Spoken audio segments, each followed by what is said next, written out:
بسم اللہ الرحمن الرحیم۔ حضور صلی اللہ علیہ وسلم نے ارشاد فرمایا، میرے رب نے مجھ سے وعدہ فرمایا ہے کہ آپ کی امت کے 70,000 لوگ بلا حساب و کتاب جنت میں داخل ہوں گے، جن پر کوئی عذاب نہ ہوگا۔ ہر 1000 کے ساتھ مزید 70,000 ہوں گے اور میرے رب کے 3 لفظ بار کر جنت میں داخل ہوں گے۔ حضرت ابن مسعود رضی اللہ تعالیٰ عنہ سے روایت نقل کی ہے، انہوں نے بیان کیا کہ رسول اللہ صلی اللہ علیہ وسلم نے فرمایا، اسراء والی رات میں نے ابراہیم علیہ السلام سے ملاقات کی تو انہوں نے فرمایا، اے محمد صلی اللہ علیہ وسلم، اپنی امت کو میرا سلام کیجیے کہ جنت پاکیزہ مٹی اور شیریں پانی والی اور درختوں سے خالی زمین ہے، یقیناً اس کے پودے سبحان اللہ والحمد للہ ولا الہ الا اللہ واللہ اکبر ہیں۔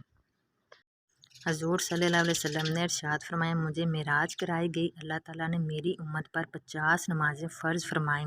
واپسی پر موسیٰ علیہ السلام چھٹے آسمان سے پہلے انہوں نے مجھ سے پوچھا کہ اللہ نے آپ کی امت پہ کیا فرض کیا ہے؟ میں نے فرمایا، دن رات میں 50 نمازیں۔ تو موسیٰ علیہ السلام نے عرض کی، اللہ کی بارگاہ میں واپس تشریف لے جائیں، آپ کی امت 50 نمازیں نہیں ادا کر سکے گی۔ حضور صلی اللہ علیہ وسلم بار بار آتے جاتے رہے تو 50 نمازوں سے 5 نمازیں رہ گئیں۔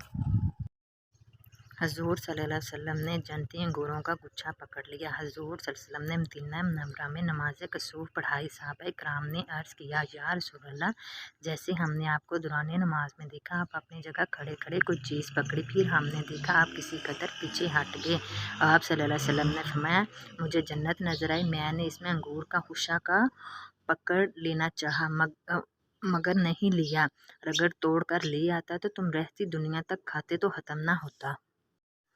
حدیث نبوی، قیامت والے دن سب لوگ حضور صلی اللہ علیہ وسلم کی بارگاہ میں حاضر ہوں گے اور عرض کریں گے کہ یا رسول اللہ، اپنے رب کی بارگاہ میں ہماری شفاعت کیجیے، کیا آپ دیکھتے نہیں کہ ہم کس مصیبت میں مبتلا ہیں؟ حضور صلی اللہ علیہ وسلم اللہ کی بارگاہ میں سجدہ فرمائیں گے، اللہ فرمائے گا، اے محبوب، اپنا سر اٹھائے لیجیے، آپ کو عطا کیا جائے گا، شفاعت کی جائے گی، آپ کی شفاعت قبول کی جائے گی۔ حضور صلی اللہ علیہ وسلم نے ارشاد فرمایا، سب سے پہلا گروہ جو جنت میں داخل ہوگا، ان کے چہرے 14ویں رات کے چاند کی طرح چمک رہے ہوں گے۔ نیز فرمایا، ہر جنتی کے لیے 2 حوریں موٹی آنکھوں والی اس کی بیویاں ہوں گی اور بیوی 70 جوڑوں سے آراستہ ہوگی، اس کی پنڈلی کا غوطہ اس کے جوڑوں اور کوس کے ورے سے نظر آئے گا۔ جنت میں کوئی شخص بھی بیوی کے بغیر نہیں ہوگا۔